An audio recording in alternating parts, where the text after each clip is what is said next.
pas pagi-pagi menjelang pagi. Aku bilang, Tuhan, kenapa kehidupan anak-anak Tuhan itu kok kayaknya banyak yang biasa-biasa, bahkan di bawah standar, bahkan juga banyak yang susah dan sebagainya macam gitu. Tiba-tiba aku dengar dia berkata begini, hidup itu adalah hasil dari pilihan-pilihan, dari keputusan-keputusan yang diambil. Jadi perjalanan hidup kita nanti itu kumpulan dari tindakan-tindakan yang kita pilih sekarang.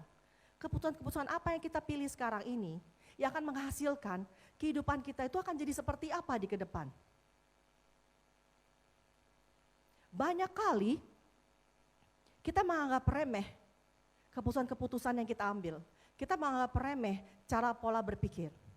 Lukas 8 ayat 18a itu mengatakan begini.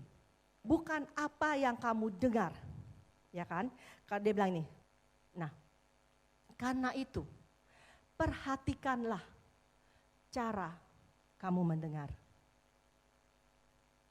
Jadi Tuhan tuh mau minta kita untuk memperhatikan bagaimana cara kita mendengar.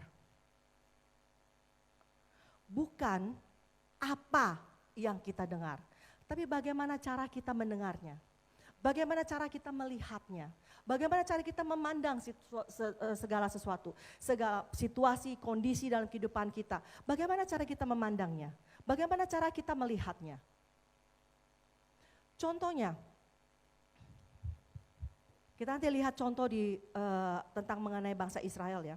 Mengapa cara pandang itu, kita memandang itu sangat-sangat penting. Karena cara kita memandang itu menentukan nanti hasil akhirnya gimana kehidupan kita. Cara memandang itu mempengaruhi cara kita berpikir, ya kan? Cara kita berpikir itu menghasilkan pikiran-pikiran, betul kan? Nah, pikiran-pikiran itu kan menghasilkan atau mempengaruhi keyakinan kita.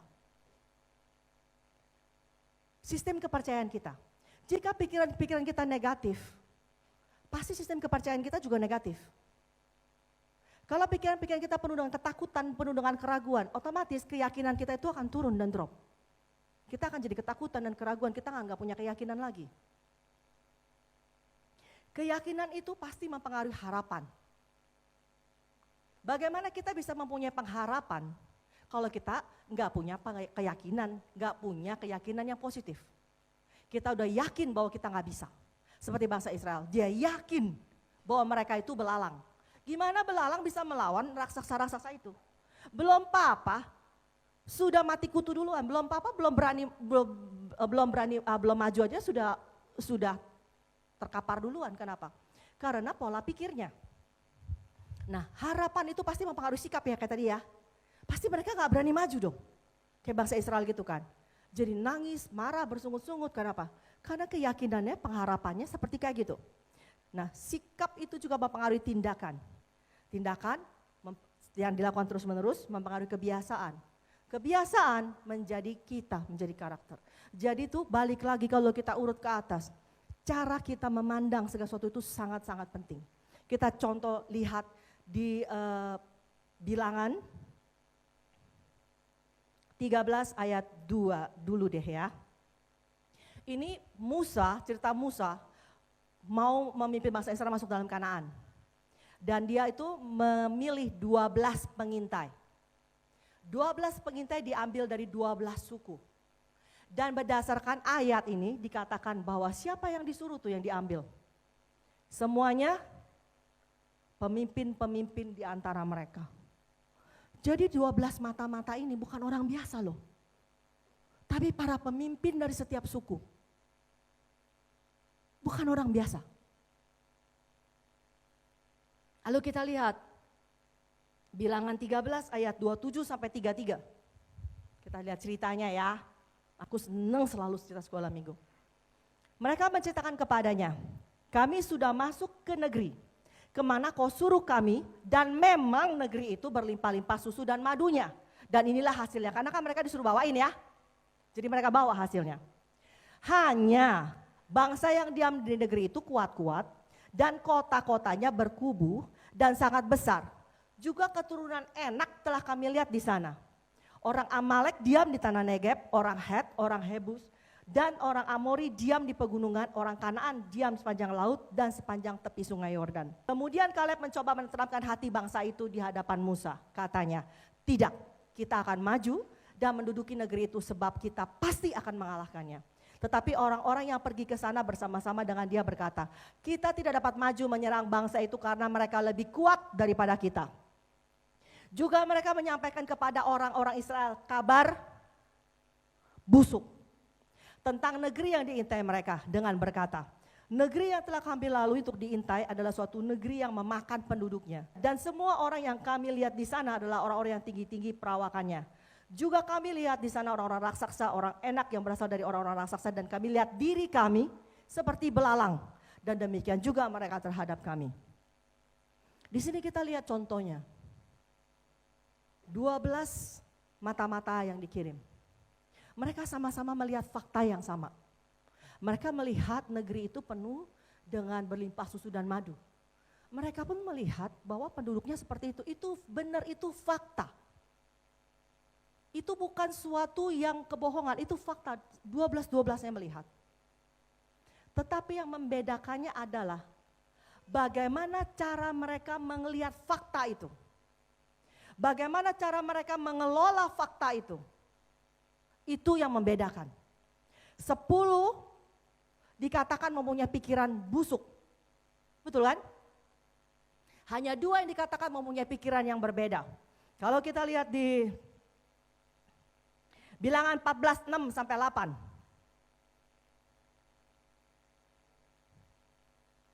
Tetapi Yosua bin Nun dan Kaleb bin Yefun yang termasuk orang-orang yang telah mengintai negeri itu mengoyakkan pakaiannya dan berkata kepada segenap umat Israel, negeri yang kami lalui untuk diintai itu adalah luar biasa baiknya. Jika Tuhan berkenan kepada kita, maka Ia akan membawa kita masuk ke negeri itu dan akan memberikannya kepada kita, suatu negeri yang berlimpah-limpah susu dan madunya. Apa tuh pikiran busuknya? Apa yang membedakan? Cara apa yang dilihat sama, tapi cara memandang yang berbeda. Yang 10 dibilang mempunyai pikiran busuk itu karena apa? Karena mereka melihat tidak sesuai seperti apa yang Tuhan katakan. Apa yang Tuhan lihat. Mereka melihat diri mereka seperti belalang. Mereka ketakutan, ya kan? Mereka bilang, wih itu luar biasa banget gini-gini. Kenapa dibilang beda Yosua dan karena apa? Mereka lihat sama itu enak, suku enak, raksasa juga, makan penduduk juga. Tapi mereka melihatnya dengan kacamata pikiran Tuhan, cara memandangnya, cara memandang masalahnya itu apa? Walaupun itu raksasa, walaupun itu memakan penduduknya, tapi Tuhan itu kan memberikan negeri itu kepada kita. Jadi kita akan masuk dan merebut dan mendudukinya. Mereka yang belalang, kita akan makan lahap habis mereka. Cara pandangnya berbeda. Air panas mendidih yang sama, kalau kita pakai untuk merebus, satu pihak dia bisa membuat kentang itu jadi empuk loh. Betul ya? Tapi dia bisa membuat telur jadi keras tuh. Bukan persoalan air rebusnya. Ya kan? Bukan persoalan permasalahannya. Tapi bagaimana cara kita memandang permasalahan itu, bagaimana cara kita melihat, mengevaluasinya, menghasilkan pikiran-pikiran apa, itu yang membedakan. Kita lihat contoh di Alkitab satu lagi, Daud. Daud diurapi oleh Samuel menjadi raja. Betul kan? Kalau Saul begitu saat dia diurapi, besok langsung jadi raja. Tapi Daud, itu dia besok ngangon lagi 2-3 ekor kambing domba itu loh. Gak ada perubahan sama sekali. Gak sehari 2 hari. Entah berapa lama itu. Sebenarnya mungkin dia bisa berpikir begini kali, itu jangan-jangan kemarin itu sebenarnya gue tuh ngimpi kali ya. Samuel datang dan mengurapi, ngimpi kali itu. Karena kenyataannya gak ada perubahan apa-apa sama sekali nih. Itu jangan-jangan cuman hayalan dan mimpi tuh. Karena contoh depan mata Saul langsung jadi raja. Ya kan? Dia gak ada perubahan. Sampai suatu hari, waktu dia disuruh mengantarkan makanan kepada kakak-kakaknya tentara itu, dia lihat situasi. Di mana Goliat itu meledek-ledeki pasukan Tuhan ya. ngenyek-ngenyek kan, gitu kan. Dan mereka semua ketakutan, terintimidasi. Daud melihat yang sama. Gak beda yang dilihat. Tapi cara melihatnya berbeda. Jadi pada saat Daud melihat, dia melihatnya gini, wow. Dia langsung tanya, itu kalau ngalahin, gue lihat ada hadiah enggak, ada hadiah enggak? Dia ngeliat ini sebagai opportunity loh. Ada hadiah enggak? Wele, hadiahnya itu jadi mantu raja. Langsung Daud berpikir begini, ini jangan-jangan jalan Tuhan. Pintu terbuka buat dia masuk dalam destiny dia, takdir dia menjadi raja. Kan jadi dekat, daripada jadi gembala 2-3 ekor kambing, udah jadi mantu raja kan lebih dekat. Betul gak? Dia ngelihat ini sebagai kesempatan.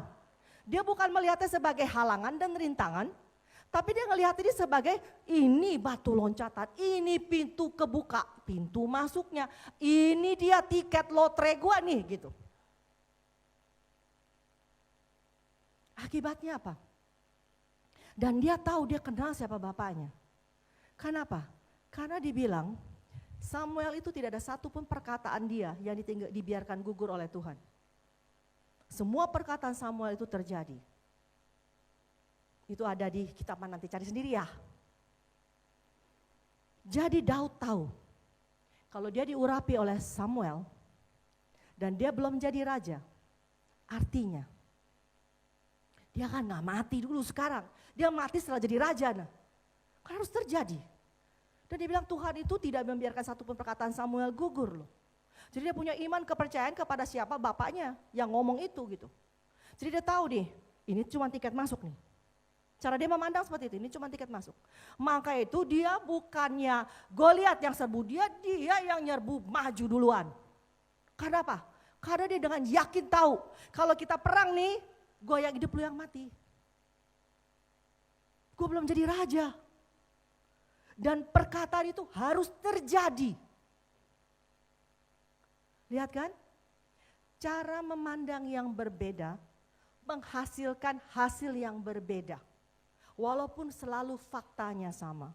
10 mata-mata itu dan seluruh Israel itu akhirnya gak masuk tanah Kanaan. Ya kan? Gak masuk apa yang dijanjiin Tuhan. Mereka berputar-putar-putar di padang gurun. Dan apa yang dihasilkan oleh cara pandang yang salah. Yang Tuhan bilang pikiran busuk itu. Apa yang dihasilkan? Kita lihat Bilangan 14 ayat 1 sampai 4. Lalu segenap umat itu mengeluarkan suara nyaring dan bangsa itu menangis pada malam itu. Bersungut-sungutlah semua orang Israel kepada Musa dan Harun, dan segenap umat itu berkata kepada mereka, sekiranya kami mati di tanah Mesir atau di padang gurun ini, mengapakah Tuhan, nyalain Tuhan kan ya? Mengapakah Tuhan membawa kami ke negeri ini? Supaya kami tewas oleh pedang dan istri serta anak-anak kami menjadi tawanan? Bukankah lebih baik kami pulang ke Mesir? Dan mereka berkata seorang kepada yang lain, baiklah kita mengangkat seorang pemimpin lalu pulang ke Mesir. Cara pandang yang salah selalu menghasilkan hasil yang salah. Cara pandang yang salah menyebabkan mereka bersungut-sungut, frustasi, depresi, ketakutan, terintimidasi, ngelawan Tuhan, nyalain Tuhan, ngelawan, memberontak bukan hanya kepada Tuhan tapi kepada pemimpin juga. Jadi betapa pentingnya kita mengawasi sebenarnya apa sih pikiran kita. Apakah dalam keseharian kita, seberapa persen dalam kehidupan kita sehari-hari, berapa banyak pikiran-pikiran kita yang sesuai dengan firman, yang penuh dengan pengharapan, yang percaya dan segala macam seperti Daud, seperti Yosua, atau seperti 10 mata-mata ini. Karena kebanyakan kita dalam keseharian, sebenarnya banyak dari kita tuh berkomunikasi dengan diri kita tuh lebih banyak daripada kita berkomunikasi dengan orang lain. Ya kan, itu riset membuktikan. Nah jadi ambil waktu, apa yang kau katakan kepada dirimu sendiri. Pikirkan apa yang kau pikirkan. Kau pikirkan apa mengenai engkau. Engkau pikirkan apa mengenai janji-janji Tuhan dalam kehidupanmu. Kau pikirkan apa?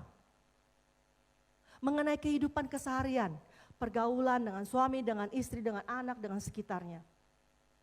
Apakah pikiran-pikiran itu adalah pikiran-pikiran yang sesuai dengan firman Tuhan? Yang Tuhan bilang, seperti hambaku Yosua dan Kaleb yang mempunyai pemikiran yang berbeda dan mempunyai jiwa yang berbeda. Kita lihat ayatnya. Bilangan 14 ayat 24.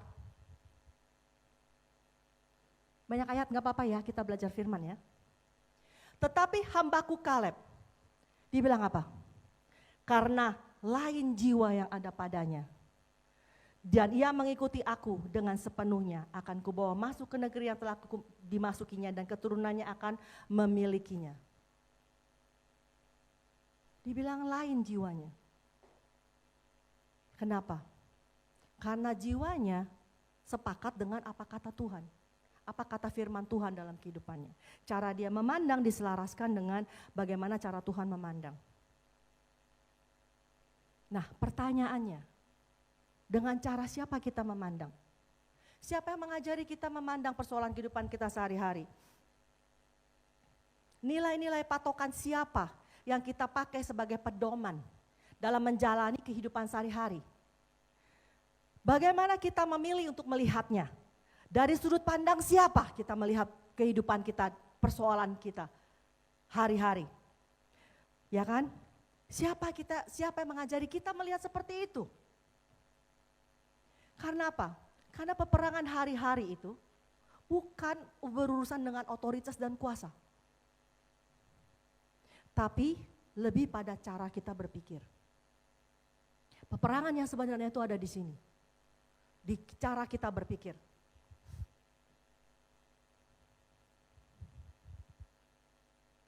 Kenapa? Karena tadi balik ya, cara kita berpikir itu akan menghasilkan pikiran, pikiran menghasilkan keyakinan, keyakinan menghasilkan pengharapan, pengharapan terus kan mempengaruhi sikap kita, tindakan kita, dan apa yang kita ambil keputusan akhir apa yang kita buat. Jadi penting sekali. Nah, apakah pola berpikir kita otomatis seperti cara berpikir Tuhan? Kita selama ini berpikir demikian. Kita pikir pada saat kita terima Tuhan, kita terima dia ngek, kita langsung seperti Yesus loh. Kalian tahu ceritanya Tarsan kah? Ya? Tarsan itu apa? Siapa dia? Manusia dia. Tapi Tarsan dari kecil itu, dia dibesarinnya sama gorila kan? Dia hidup di lingkungan gorila. Tata cara gorila, dia makan kayak gorila, dia bertindak kayak gorila, menyelesaikan masalah seperti gorila, berjalan seperti gorila. Kalau dia berantem juga seperti gorila. Padahal dia manusia loh. Pada saat Tarsan diketemukan oleh manusia, nomor satu yang dilakukan adalah apa? Mengajari Tarsan bagaimana hidup sebagai manusia. Diajarin bagaimana berbicara bahasa manusia, bertingkah laku seperti manusia, makan seperti manusia, menyelesaikan masalah seperti manusia, berjalan seperti manusia. Padahal Tarsan adalah manusia. Tapi dia harus belajar bagaimana menjadi manusia. Pada saat kita terima Yesus, saat itu detik itu juga, kita dipindahkan dari kerajaan maut ke dalam kerajaan terang. Betul ya? Detik itu juga kita menjadi ciptaan yang baru. Roh kita sempurna. Tapi kita ini makhluk tubuh, jiwa, dan roh.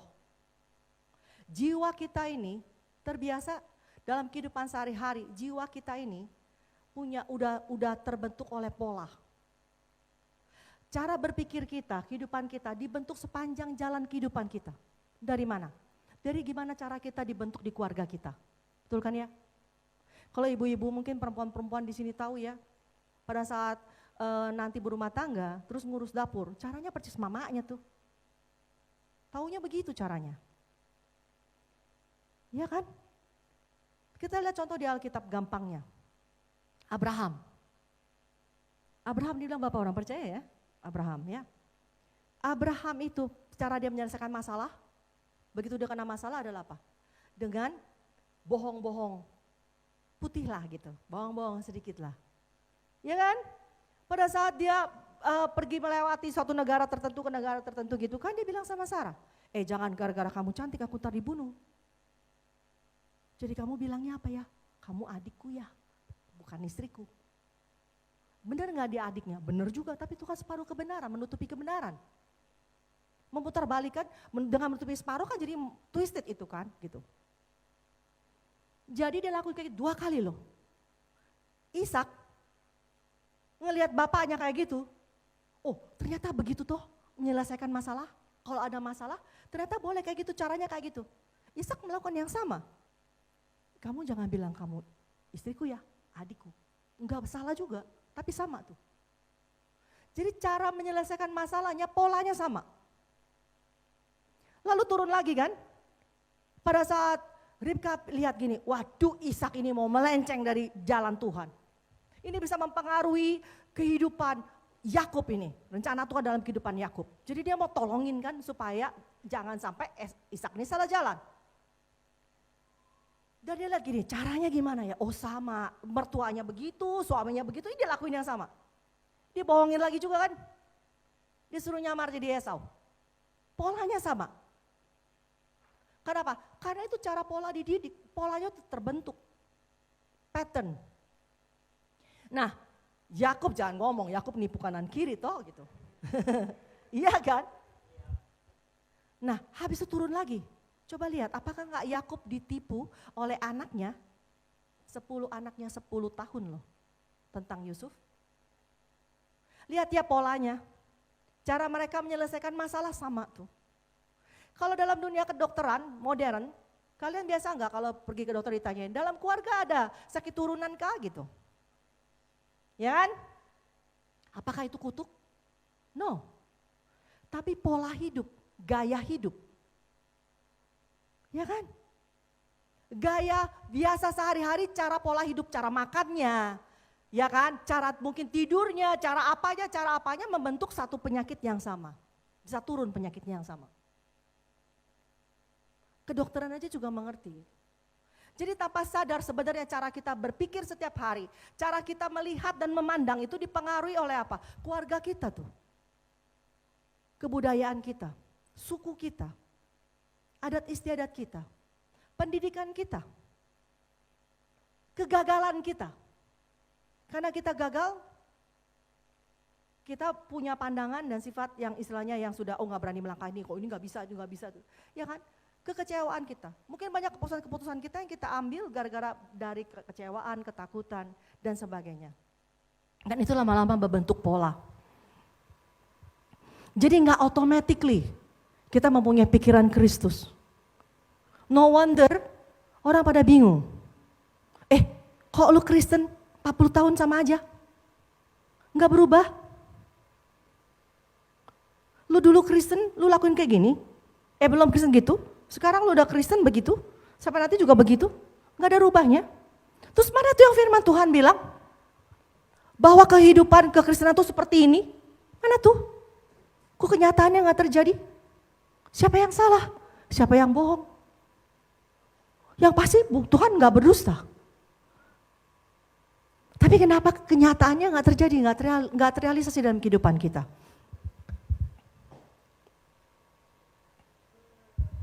Nah, waktu Musa mau dipanggil Tuhan,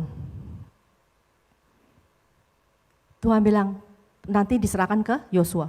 Kalian bisa bayangin gak Yosua? Perasaan dia, kayak apa?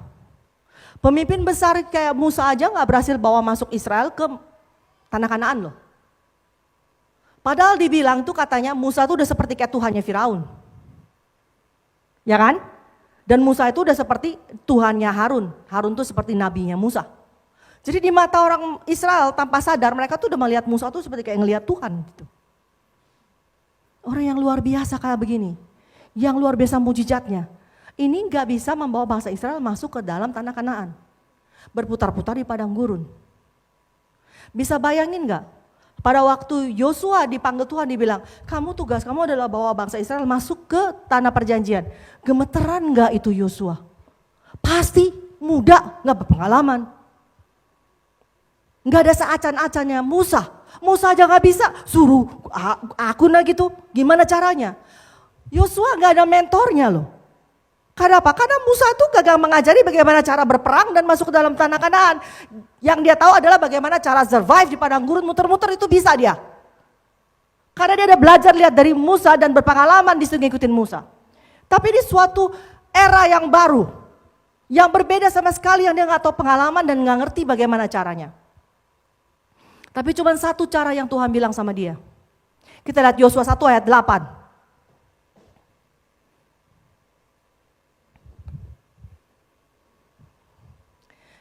Janganlah kau lupa memperkatakan kitab Taurat ini, tapi renungkanlah itu siang dan malam, supaya engkau bertindak hati-hati sesuai dengan segala yang tertulis di dalamnya. Sebab dengan demikian perjalananmu akan berhasil dan kau akan beruntung. Ini cuma satu-satunya kunci yang Tuhan kasih sama Yosua. Nggak panjang dan lebar. Cuma dia bilang apa? Renungkan firman Tuhan siang dan malam. Ya kan? Jangan lupa memperkatakan Taurat supaya engkau bertindak hati-hati sesuai dengan segala yang tertulis di dalamnya. Demikian perjalananmu berhasil dan beruntung. Ini doang kuncinya. Untuk bisa membawa Israel masuk dalam Mesir. Dalam tanah Kanaan. Kenapa disuruh renungkan siang dan malam? Kenapa gak cuma sekali baca saja gitu? Tapi renungkan itu siang dan malam. Kenapa? Karena sebenarnya tanpa sadar, di dalam pola berpikir Yosua itu sudah tercetak pola. Pola bagaimana menjalani kehidupan. Sesuai dengan Musa. Kalau dia ikutin pola itu, dia akan muter juga di padang gurun. Karena polanya mengenai itu. Tapi dia harus sekarang memasuki sesuatu yang baru. Karena itu dia harus rubah cara berpikir dia. Rubah cara berpikir itu gak bisa cuma sekali kita pikirin. Tapi kita harus renungkan siang dan malam dengan sengaja. Kita ulang-ulang terus, Kenapa? Kalau selama ini kita dengar ya, orang selalu bilang gini, kita rubuhkan benteng-benteng, kubu-kubu pertahanan. Ya kan? Kita pendoa syafaat doa begitu melulu ya. Apa sih sebenarnya benteng-benteng kubu-kubu pertahanan? Apa tuh sebenarnya? Kalau kita lihat di 2 Korintus 10 ayat 4 sampai 5. 2 Korintus 10 4 sampai 5. Apa tuh? Karena senjata kami dalam perjuangan bukanlah senjata duniawi, melainkan senjata yang diperlengkapi dengan kuasa Allah yang sanggup untuk meruntuhkan benteng-benteng. Ya kan? Benteng-benteng kan? Kami mematahkan setiap siasat orang dan merubuhkan setiap kubu yang dibangun oleh keangkuhan manusia untuk menentang pengenalan akan Allah. Kami menawan segala pikiran dan menaklukkan kepada. Jadi apa itu benteng dan kubu? Itu adalah pikiran-pikiran dalam kepala kita yang sudah membuat pertahanannya sendiri. Jadi itu sistem kepercayaan yang kita anut. Yang kita percayai. Sehingga kalau ada mau diserang, dia itu akan mempertahankan diri. Benteng sama kubu apa sih? Adalah suatu tempat yang bisa mempunyai kekuatan untuk mempertahankan diri kan? Kan benteng begitu kan gunanya kan? Ya kan? Mempertahankan keberadaannya. So jadi sistem kepercayaan, pola pikir kita selama ini di kepala kita menjadi kubu dan benteng. Itulah suatu sistem kepercayaan kita yang sudah tertanam dalam kepala kita. Jadi kalau mau diserang atau mau digantikan, dia akan ngelawan itu. Dengan sendirinya. Dia akan cari bukti-bukti bahwa lu salah, gue yang betul. Itu begitu otak kita fungsinya, bekerjanya. Contoh misalnya orang tertolak. Kayak aku dulu tertolak gitu kan. Kalau setiap kali kita masuk dalam ruangan, apa sih kita cari? Penerimaan kan? Betul gak? Kita akan langsung scanning. Gue diterima gak di sini, gue ditolak gak gitu kan? Betul gak? Nah, kalau orang yang dasarnya tertolak, dia berasa dia tertolak, dia akan cari bukti-bukti bahwa dia ditolak di situ. Mungkin pas lagi dia lewat, terus Hengki cuma lewat doang gitu. Terus gini, kenapa dia gak terima gue tuh, dia gak seneng sama gue tuh. Ya kan? Pasti mikir begitu. Parah tuh. Dia gak senyum, gue udah pikir gini, dia gak seneng sama gue. Ya kan? Dia gak terima gue tuh. Dia gak setuju. Gue lagi ngajar gini, misalnya dia gak ketawa. Wah, dia gak setuju sama pengajaran gue nih. Iya kan? Iya kan? Betul gak? Apalagi kalau dia lagi berkerut sedikit, dia gak senang nih gitu. Salah nih, kan gitu ya. Ya, padahal mungkin dia mikir gini, tadi tuh itu kayaknya gue salah bayar tuh. Iya kan? Betul gak? Kayaknya tadi harusnya kembaliannya gak segitu tuh. Tapi dia berkerut gini, gue harus bilang, waduh dia gak seneng nih. Wah udah habis ini dah, gue udah kagak mau lagi kalau disuruh naik panggung dah. Gue udah gak mau lagi kalau disuruh khotbah, udah gak mau gitu. Dia cembetut di belakang. Nah kan, itu betul gak? Enggak. Tapi karena memang punya ketertolak dan punya kepercayaan kayak gitu, kita akan cari bukti-bukti apapun juga untuk melihat bahwa gue ditolak di sini. Itu adalah suatu benteng, kubu di kepala kita. Dia selalu cari bukti bahwa dia benar. Jadi caranya adalah kita pun bangun benteng yang baru. Maka itu kenapa disuruh renungkan siang dan malam. Gak sekali. Coba kalian yang suka naik gunung, kayak kemarin aku naik gunung ya, tekan. Itu kan kalau sekali jalan kan jejaknya hilang. Mana ada jalan setapak sekali jalan. Jalan setapak tuh kalau jalan bolak-balik, ulang-ulang terus kayak setrikaan tuh, terus begitu sampai jadi jalan setapak. Betul kan? Jadi kalau kita mau bikin jalan yang baru di kepala kita ini, kita harus jalan terus ulang-ulang, bolak-balik, pikirin terus ulang-ulang. Jadi terciptalah suatu pola pikir yang baru, terciptalah sistem kepercayaan yang baru. Contoh yang selalu aku pakai gampang sekali gitu, yaitu yang selalu selama ini aku bilang, kulkas ya. Kita di rumah semua punya kulkas toh.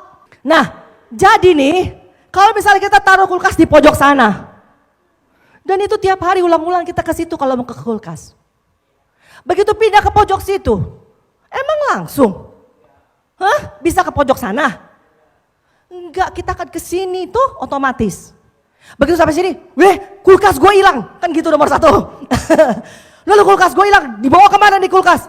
Oh iya kan gue udah pindahin ke pojok sana, gitu ya.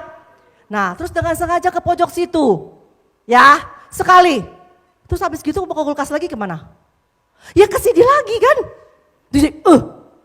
Tapi sekarang ini lebih lumayan dari tadi. Kalau tadi kan, kulkas gue siapa ngambil, sekarang kulkas pindah ke sana. Ya enggak? Tapi habis kayak gitu, kalau aku sih ulang-ulang masih kesini terus. Sampai aku diam gini, kulkas pindah, kulkas di sana, kulkas pindah, kulkas di sana. Terus kalau mau ngambil taruh makanan, diam dulu sejenak. Kulkas di sana. Terus jalan dengan sengaja ke sana. Pikirkan terus menerus dengan sengaja. Maka itu salah satu caranya lagi, firman Tuhan katakan apa? Filipi 4 ayat 8. Jadi akhirnya saudara-saudara, semua yang benar, semua yang mulia, semua yang adil, semua yang suci, semua yang manis, semua yang sedap didengar, semua yang disebut kebajikan dan patut dipuji, apa ini? Pikirkanlah semuanya itu. Artinya apa? Dengan sengaja kita pikirkan terus menerus. Jadi 1, renungkan firman Tuhan, meditasi firman Tuhan. 2, dengan sengaja kita latih pikiran kita. Dengan kita pikirin terus ulang-ulang. Apa yang kita pikirin? Ya ini. Yang sesuai dengan firman Tuhan, ya kan? Betul kan? Nah, satu lagi ayatnya adalah Yakobus 1 ayat 21b. Ini caranya ya. Sebab itu buanglah segala sesuatu yang kotor. Ini dengan sengaja lagi ya. Ya, dengan sengaja ya. Siapa yang suruh buang? Kita loh, aktif. Buanglah sesuatu yang kotor dan kejahatan yang begitu banyak itu. Dan terimalah dengan lemah lembut firman yang tertanam dalam hatimu yang berkuasa menyelamatkan jiwamu. Jadi 1, kita meditasi firman Tuhan siang dan malam. Kita terima itu firman Tuhan dengan lemah lembut. Dan kita ulangin terus dengan sengaja kita pikir terus ulang-ulang sampai dia tertanam dalam kehidupan kita. Karena firman yang tertanam yang dibilang menyelamatkan jiwa. Bukan firman yang kita tahu. Asal tahu aja gak cukup. Tapi tertanam.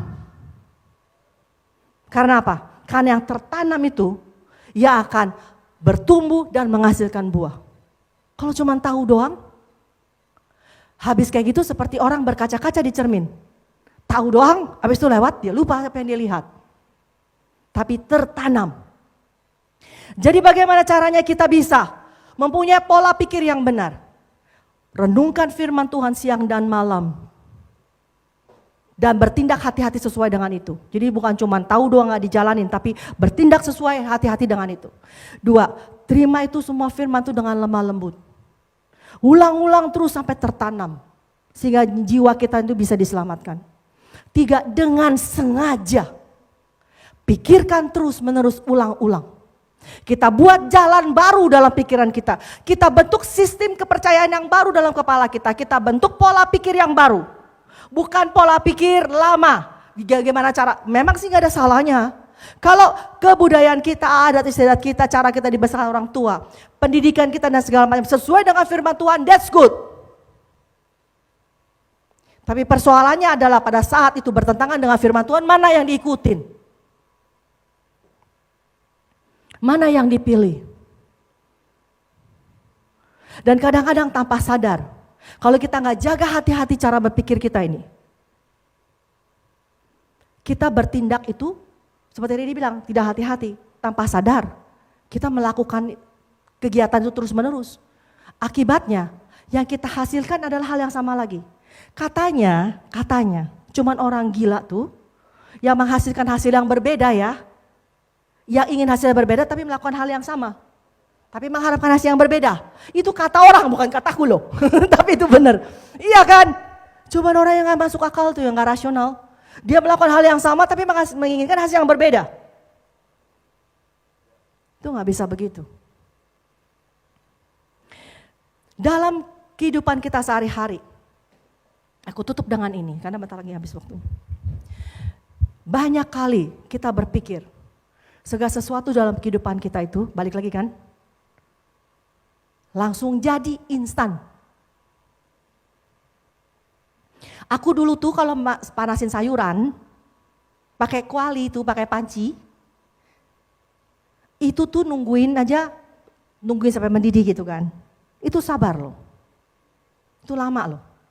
Sekarang zaman instan, zaman microwave, 1 menit, 2 menit, itu rasanya kesel nungguinnya. Ini lama banget sih. Ini microwave kok lama banget sih, 1 menit aja belum panas gitu kan. Padahal 1 menit loh. Pikir gini, abis ini gue cari lagi microwave yang lebih canggih, yang lebih cepat lagi. Ini kayaknya microwave ini udah perlu diganti nih, jangan-jangan. Ini kok 1 menit aja lama banget. Tanpa sadar kita sudah hidup di era yang seperti itu. Jadi kita pikir semuanya langsung instan langsung jadi. Tapi dalam Tuhan itu ada yang namanya pertumbuhan dan berjalan bersama. Kita nikmati saja perjalanannya. Karena Tuhan tuh gak tuntut hasil jadinya kok. Tapi dia menikmati perjalanan bersama. Dia tuh benar-benar Bapa yang sangat baik bagi setiap dari kita gitu. Dia mau ada dalam kehidupan kita, dia mau ada dalam setiap aspek, setiap momen dalam kehidupan kita. Baik dalam kehidupan kita yang benar ataupun pada saat kita salah mengambil keputusan. Dia tetap ada di sana. Dan pada saat kita dalam melewati lembah kekelaman pun, dia ada berjalan bersama kita untuk kita bisa keluar dari situ. So don't worry, nikmati perjalanannya dan ambil keputusan. Setiap hari mulai pikirkan, ambil waktu, pikirkan apa sih sebenarnya yang gue pikirin ini? Apa yang aku pikirkan mengenai aku sendiri? Apakah aku melihat diriku ini belalang? Apakah aku melihat diriku ini sebagai pahlawan yang gagah berani seperti Gideon? Gideon pertama kali dia melihat diri dia sebagai pengecut loh. Maka itu dia itu menggiling gandum di tempat penggilingan wine. Betul kan? Dia menganggap diri dia kecil dan sebagainya. Tapi malaikat bilang, oh kamu tuh pahlawan yang gagah berani. Pada saat dia berubah cara mata dia memandang dia siapa, diikuti dengan tindakannya. Saat itu juga dia berani merubuhkan tiang berhala orang tuanya kan. Walaupun dalam perjalanan dia butuh peneguhan dan peneguhan sampai akhirnya Tuhan bilang, lu pergi dari sana ke camp musuh, denger tuh. Camp musuhnya aja kasih peneguhan, itu pasti Gideon tuh. Pahlawan gagah berani, coba bayangin. Sampai musuh tuh yang dipakai Tuhan untuk kasih peneguhan tuh bisa bayangin gak? Luar biasanya itu Tuhan itu. Iya kan? Tapi pada saat dia berubah cara mata dia memandang,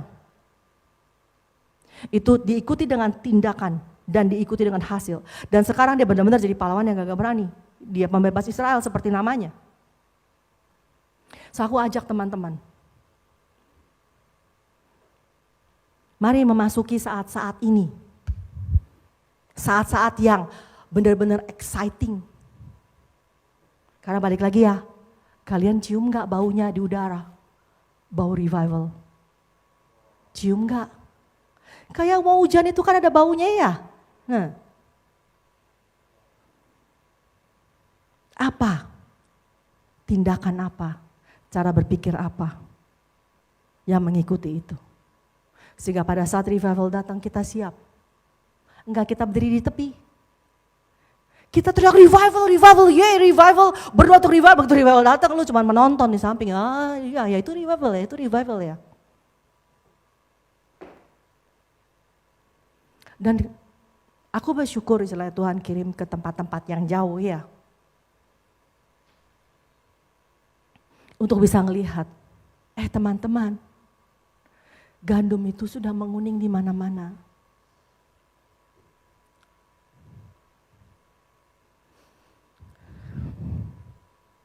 Tapi pengerjaannya sedikit.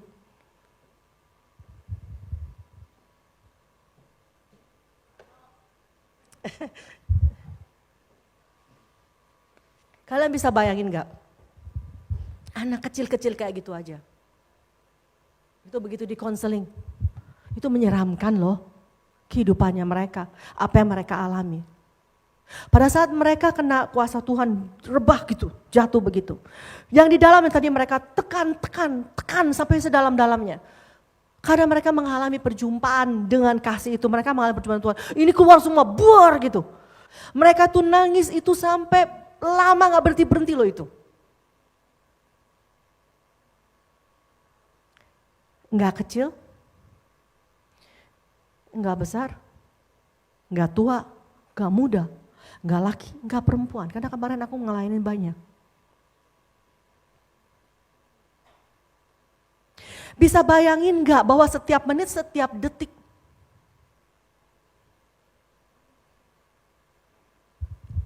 ada jiwa-jiwa sengsara di sana. Dan yang dituai oleh pihak satunya. Bisa nggak kita masih diam?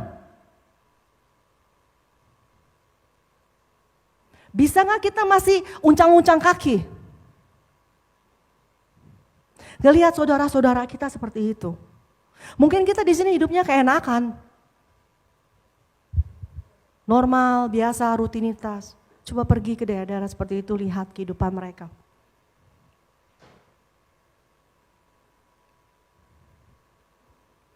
Dengerin jeritan mereka.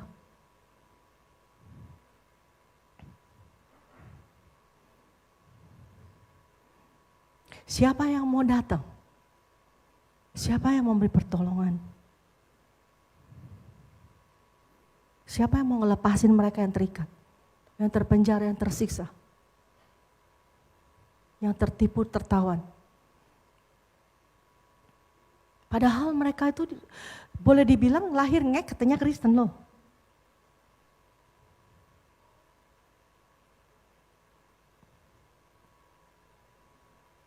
Mari teman-teman kita jangan buang-buang waktu yang ada. Persiapin diri. Ubah cara kita berpikir. Supaya kita menjadi seperti Kristus. Sehingga kalau saat orang ketemu sama kita, orang bisa bilang gini, aku memang gak bisa ngelihat Bapa sekarang. Aku pun gak bisa lihat Yesus sekarang.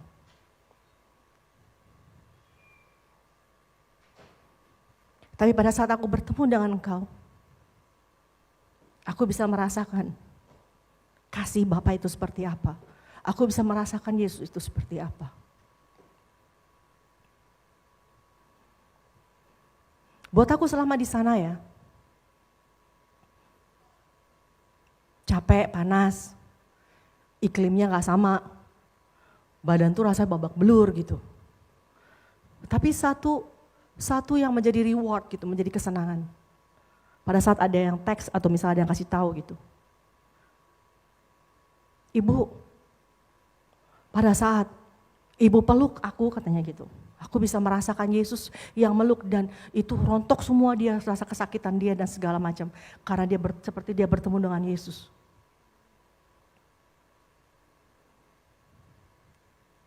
Ada yang sakit berbulan-bulan.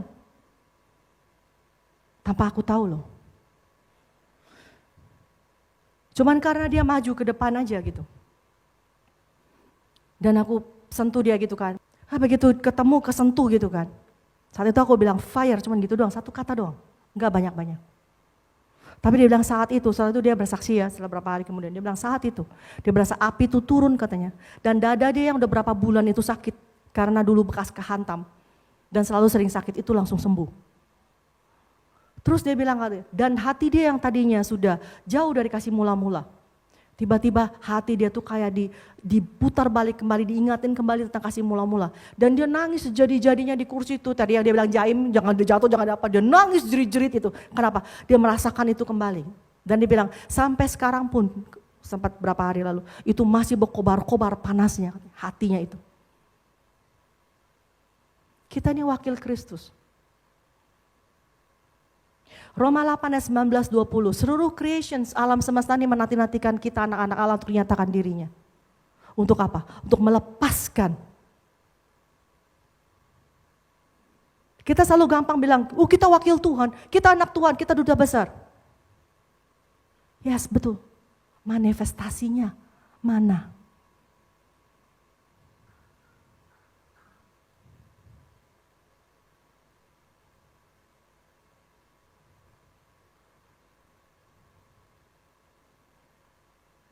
Mulai kita ambil sikap, mulai kita ambil tanggung jawab atas diri kita, tanggung jawab atas apa yang kita pikirin, tanggung jawab apa yang kita kerjakan. Jangan seperti bahasa Israel yang kerjanya cuma nyalain Tuhan, nyalain pemimpin, nyalain sekitar, nyalain semua. Tapi dia lupa satu, dia lupa dirinya.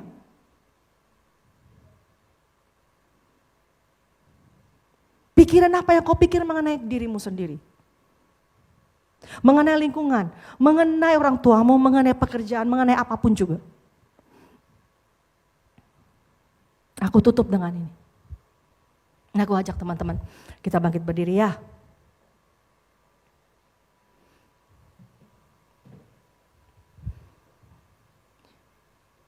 Coba kita bawa hati kita, pikiran kita. Dan kita mulai berkata, Aba, Tuhan, oh Kudus,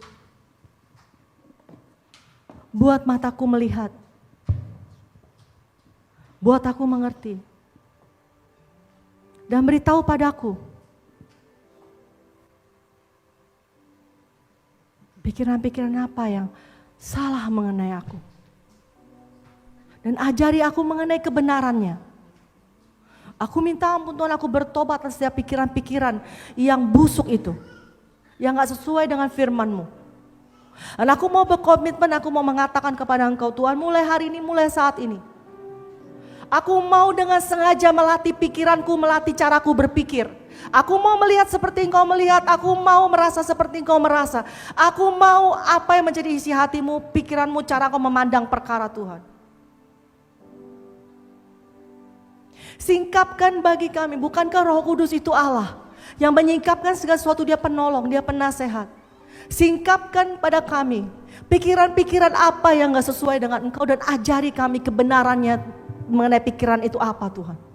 Mengikut Yesus, itulah kesukaan hatiku.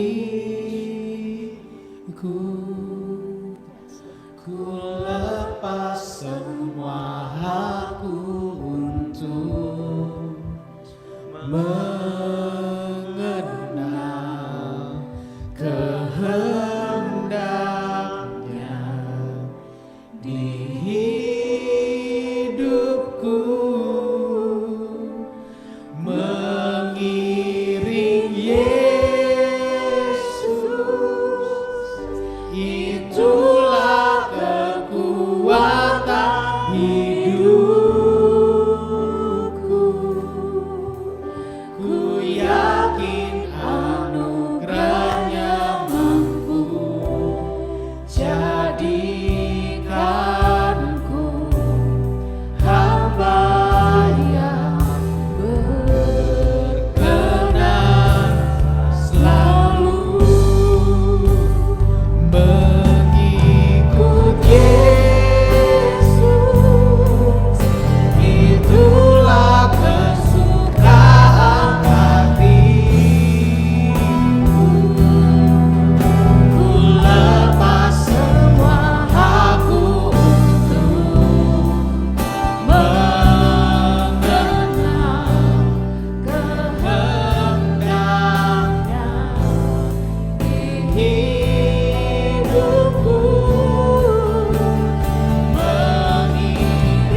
Bapa,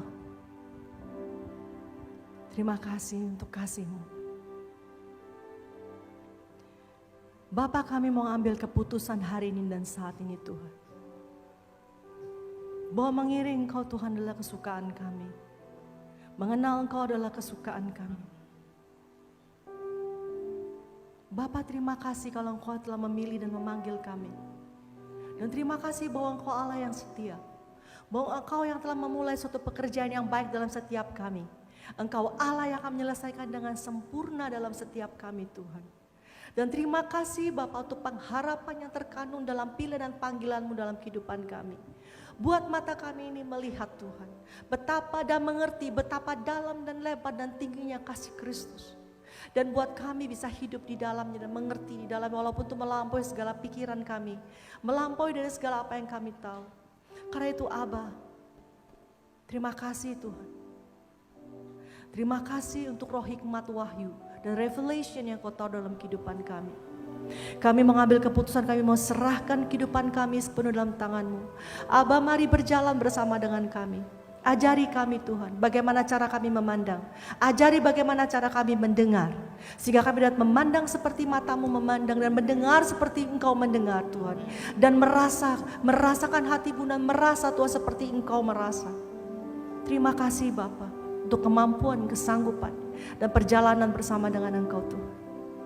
Aku berkati Tuhan setiap teman-teman yang ada Tuhan yang berkumpul bersama-sama merayakan kebersamaan Tuhan pada hari Minggu ini Tuhan. Aku berkati seluruh panca indera rohaninya Tuhan. Aku berkati seluruh sensitivitinya di dalam Engkau untuk lebih tajam lagi Tuhan. Terima kasih untuk mimpi-mimpi yang indah bersama dengan Engkau. Terima kasih kalau pada waktu malam Engkau akan mendatangi mereka satu persatu dan mengajari mereka, membuka jiwa mereka Tuhan dan mengajari dan mensilnya Tuhan. Terima kasih aku mengucap syukur untuk setiap panca indera yang tajam, untuk setiap mata yang terbuka dan mata yang bisa melihat. Terima kasih Bapa. Terima kasih Tuhan. Di dalam nama Yesus Kristus Tuhan. Amin.